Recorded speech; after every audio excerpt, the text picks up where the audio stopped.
अस्सलाम वालेकुम दोस्तों, अपनी नेक्स्ट वीडियो के साथ आपको वेलकम करता हूं अपने इस चैनल में। उम्मीद है सब खैरियत से होंगे। एक बहुत अहम अपडेट जो है वो अमूमन तौर पे दोस्त कमेंट में पूछते हैं। कुछ दोस्त ऐसे हैं जो ये कहते हैं कि टेम्परेरी रेजिडेंसी कार्ड पे क्या हम कनाडा का विज़िट वीज़ा अप्लाई कर सकते हैं, कुछ परमानेंट पे और कुछ नेशनलिटी पे। इस वजह से मैंने एक ही वीडियो में सोचा है आप लोगों के साथ इन तमाम टॉपिक को कवर करूँ। तो यहाँ पे ये आपको बताता चलूँ कि ये ज़रूरी नहीं है कि आप के पास स्पेन का टेम्परेरी या परमानेंट रेजिडेंसी कार्ड है या नेशनलिटी है किसी भी यूरोपीय यूनियन के मुल्क का, शेंजन स्टेट का, किसी भी एरिए का।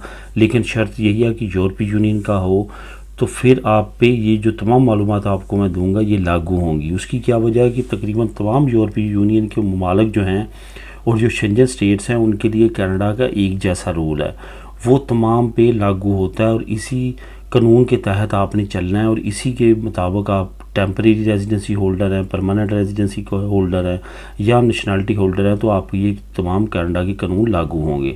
सबसे पहले तो हम बात करते हैं टेम्परेरी रेजिडेंसी कार्ड पे। टेम्परेरी रेजिडेंसी कार्ड पे काफ़ी ज़्यादा इबाहम पाया जाता है कि क्या इस पे जो कनाडा का विज़िट वीज़ा वो हम अप्लाई कर सकते हैं या नहीं कर सकते। सबसे ज़्यादा अगर देखा जाए रिजेक्शन की रेशो जो है वो टेम्परेरी रेजिडेंसी कार्ड वालों को फेस करना पड़ती है। अगर 10 लोग जो है वो टेम्परेरी रेजिडेंसी कार्ड पे अप्लाई करते हैं तो अमूमन 7 से 8 लोगों को रिफ्यूज़ कर दिया जाता है, इसी बेस पे कि आपका यहाँ पे टेम्परेरी स्टेटस है, आप अप्लाई नहीं कर सकते या कोई और बहाना करके आपको रिफ्यूज़ कर दिया जाता है। लेकिन इस केस में भी जो है वो चंद एक चीज़ें बहुत अहम है।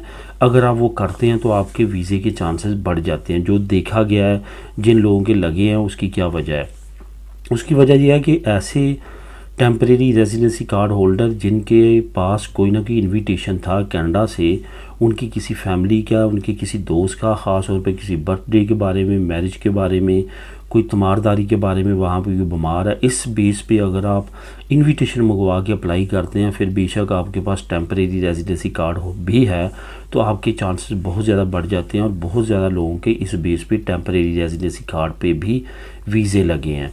इसके अलावा अगर आप सैर के लिए जाते हैं या इस तरह का और कुछ मेंशन करते हैं तो उस पर काफ़ी लोगों की रिफ्यूज़ हुए हैं। यहाँ पे और भी आपके चांस बढ़ जाते हैं अगर आप यहाँ पे अपना टेम्परेरी रेजिडेंसी कार्ड पे बिज़नेस शो करते हैं, अपनी कोई प्रॉपर्टी शो करते हैं, अपने आप को फाइनेंशियली काफ़ी ज़्यादा स्ट्रॉन्ग शो करते हैं, जिससे उनको यकीन होता है कि आप वहाँ पे नहीं रहेंगे बल्कि यहाँ पे वापस आएंगे, क्योंकि यहाँ पे आपका काफ़ी अच्छा सेटअप है। तो इस बेस पे भी काफ़ी लोगों के चांसेस बढ़ जाते हैं। ये टेम्परेरी रेजिडेंसी कार्ड पे मैं बात कर रहा हूँ। अब बात करते हैं परमानेंट रेजिडेंसी कार्ड पे। परमानेंट रेजिडेंसी कार्ड के चांसेस जो हैं वो बहुत ज़्यादा बढ़ जाते हैं। इसमें कोई भी किसी तरह की भी प्रॉब्लम नहीं रहती, लेकिन इसमें भी आपने काफ़ी चीज़ों का जहन में रखना होता है, जिसमें सबसे अहम चीज़ होती है कि आपने अगर तो आप विज़िट वीज़े पे अप्लाई करना चाह रहे हैं और अगर आपके पास इनविटेशन नहीं है तो उसके लिए आपके पास लाजमी तौर पे वहाँ पे होटल बुकिंग होनी चाहिए। चांसेस इसके तकरीबन जो है वो 90-80-90% वीज़े जो है वो कनाडा के परमानेंट रेजिडेंसी पे लग जाते हैं। इतना कोई बड़ा इशू नहीं है। लेकिन यहाँ पे आपने अपने आप को फाइनेंशियली इतना स्ट्रॉन्ग शो करवाना है कि आपको कोई रीज़न ना दें कि आपका रिफ्यूज़ कर सकें।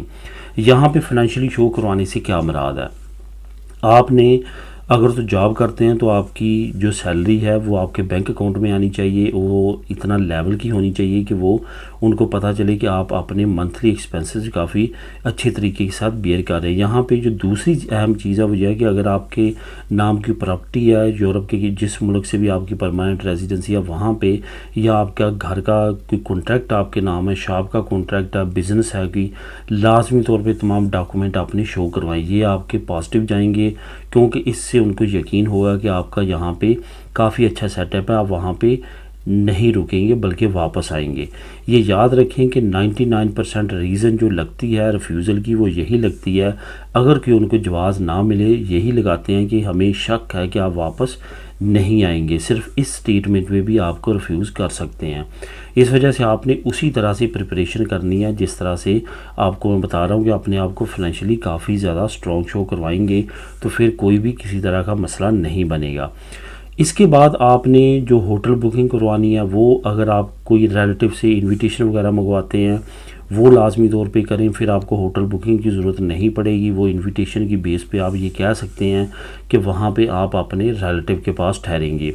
यहाँ पे एक चीज़ का आपने और ख्याल रखना है कि फ़िनांस के तौर पे अपने बैंक अकाउंट में जब आप अप्लाई करें कम से कम 2500 से 3,000 यूरो तक आपकी वहाँ पे एंडिंग बैलेंस होना चाहिए। ये याद रखेंगे 3 से 4 महीने की बैंक स्टेटमेंट वो मांगते हैं। अगर आप बिज़नेस करते हैं उस सिलसिले में आपकी ट्रांजैक्शंस होनी चाहिए। अगर सैलरी पे हैं तो सैलरी की जो नॉमिनल वगैरह है, जो सैलरी है वो आपके अकाउंट में ट्रांसफ़र होनी चाहिए। इन तमाम चीज़ों को आपने जहन रखते हुए जो है वो कनाडा का विज़िट वीज़ा अप्लाई करना है। यहाँ पे एक और बात है, हम आपको बताता चलूँ कि अगर आपका विज़िट वीज़ा लगता है तो नॉट इट्स मीन कि आपको वहाँ पे कनाडा की जो है वो एंट्री दे दी जाएगी, बल्कि ये होगा कि आपने वहाँ पे लाजमी तौर पे ये काम करना है कि आपके पास कैश होना चाहिए या क्रेडिट कार्ड, डेबिट कार्ड होना चाहिए, जिससे आप शो करा सकें कि आपके पास इतनी अमाउंट है कि आप वहाँ पे रहते हुए अपने अखराजात जो है वो बर्दाश्त करेंगे। ख्वाह आप 1 हफ़्ते के लिए आपने शो किया या 2 हफ़्तों के लिए, जितनी देर के लिए भी। तो ये तमाम चीज़ों को अगर आप जहन में रखेंगे तो इंशाअल्लाह ताला कोई भी किसी तरह का मसला नहीं आएगा। अब जो नेक्स्ट मैं आखिर में बात करूंगा वो है कि नेशनैलिटी है अगर आपके पास किसी भी यूरोपीय मुल्क की, तो उस पर क्या आप पे रूल लागू होगा। ETA इलेक्ट्रॉनिक ट्रैवल ऑथराइजेशन एक ऐसी टर्म है जो आप पे लागू होगी। इसके तहत आपने अपनी स्कैनिंग करवानी है, अपने बायोमेट्रिक्स जो है वो तमाम डिटेल देनी है। इसमें कोई बहुत बड़ा मसला नहीं होता, सिर्फ़ और सिर्फ आपने ऑनलाइन कनाडा की जो इमिग्रेशन ऑफिशियल वेबसाइट है वहाँ पे जाके अपना अंदराज करवाना है। वहाँ पे $7 के करीब जो फ़ीस है उसकी वो आपने पे करनी है, और उसके बाद चंद मिनट्स, चंद घंटे या चंद दिनों में आपका ETA जो है वो पास हो जाता है। असल में वो आपकी स्कैनिंग करते हैं।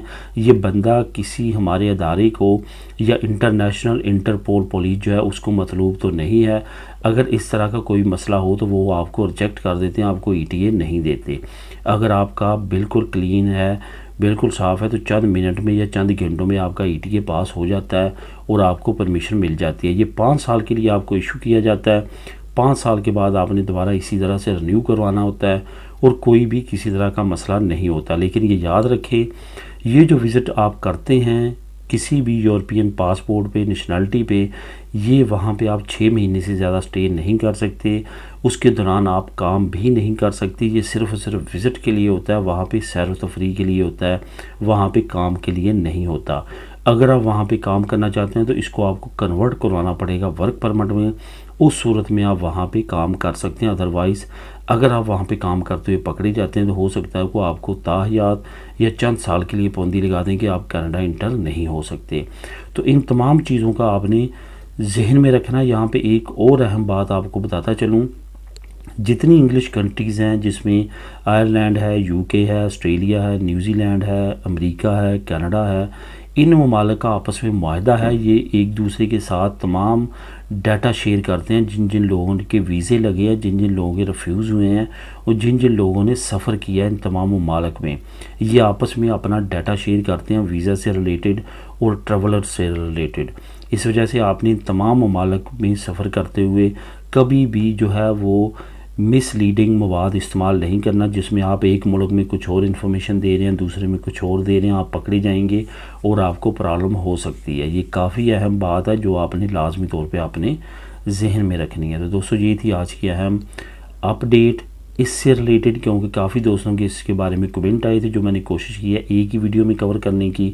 इससे रिलेटेड अगर आपके जहन में कोई और क्वेश्चन हो तो आप नीचे कमेंट कर सकते हैं। मिलेंगे नेक्स्ट वीडियो में नई इन्फॉर्मेशन के साथ। अल्लाह हाफिज़।